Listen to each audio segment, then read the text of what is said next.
హైదరాబాద్ మహానగరంలో ఓ వ్యాపారి అనుమానాస్పద మృతి సంచలనంగా మారింది. ఓ భవనంలో కుళ్ళి వాసన పోయిన స్థితిలో ఆ డెడ్ బాడీ కనిపించింది. ఆ వ్యాపారి ఎలా మృతి చెందాడు? వ్యాపార లావాదేవీలో ఎవరైనా శత్రువులు ఉన్నారా, లేకపోతే సొంత మనుషులే టార్గెట్ చేశారా? సీసీ టీవీ ఫుటేజ్ ఆధారంగా పోలీసులు దర్యాప్తు చేస్తున్నారు.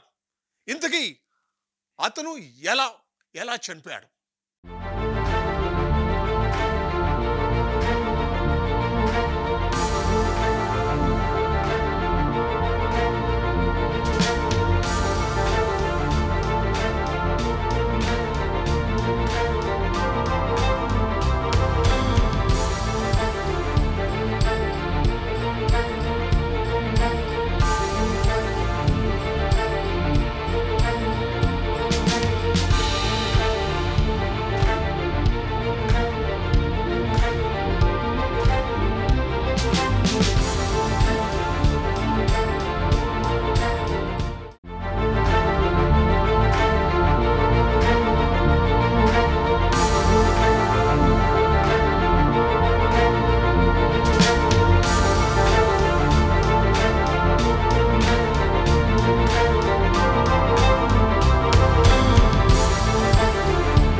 హైదరాబాద్ పంజాగుట్టలో కనిపించకుండా పోయిన వ్యాపారి శవమై తేలడం అనుమానాలకు తావిస్తోంది. ఎల్లారెడ్డిగూడకు చెందిన విష్ణు రూపాని డిసెంబర్ 28న అదృశ్యమయ్యాడు. కుటుంబ సభ్యులిచ్చిన ఫిర్యాదు మేరకు మిస్సింగ్ కేసు నమోదు చేసుకున్న పోలీసులు దర్యాప్తు చేపట్టారు. ప్రత్యేక బృందాలతో సాంకేతిక ఆధారాలతో గాలింపు చేపట్టారు. అయితే ఇంతలోనే ఓ షాకింగ్ న్యూస్ పోలీసులకు చేరింది. డిసెంబర్ నెల 30వ తేదీన పంజాగుట్ట పోలీస్ స్టేషన్ కి ఒక కంప్లైంట్ వచ్చింది.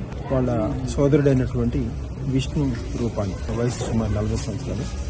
అతను రాత్రి ఇంటి నుంచి బయటకు వెళ్ళి తిరిగి రాలేదు అని 30వ తారీఖు మధ్యాహ్నం మనకి కంప్లైంట్ ఇస్తే దాని మీద మేము మిస్సింగ్ కేసుగా నమోదు చేశాము.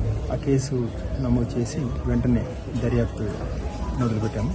దర్యాప్తులో సీసీ కెమెరాలు, తర్వాత ఇంకా లోకల్ ఎంక్వైరీస్, ఇంకా తర్వాత టెక్నికల్ ఎనాలిసిస్ అవి చేసుకొని ఎస్ఆర్ నగర్లో గల బుద్ధనగర్లో ఒక ఇంట్లో అతను ఆఖరిసారిగా కనిపించాడని చెప్పి మాకు లీడ్ వచ్చింది.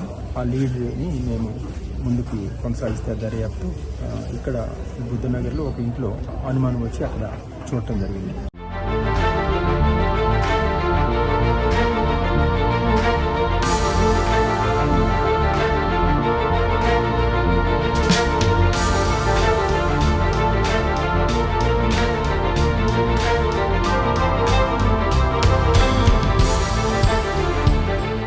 బుద్ధనగర్ బస్తీలో ఓ భవనంలో నుంచి దుర్వాసన వస్తోందని స్థానికులు ఎస్ఆర్ నగర్ పోలీసులకు సమాచారం అందించారు. సంఘటనా స్థలానికి చేరుకున్న పోలీసులకు కుళ్లిపోయిన మృతదేహం లభ్యమైంది. అది విష్ణు రూపాని డెడ్ బాడీగా తేల్చారు పోలీసులు. మృతదేహం లభ్యమైన చోట విష్ణు తన స్నేహితులతో కలిసి పార్టీ చేసుకున్నట్లు తెలుస్తోంది. మృతదేహాన్ని స్వాధీనం చేసుకున్న పోలీసులు పోస్టుమార్టం నిమిత్తం తరలించి విచారణ చేపట్టారు.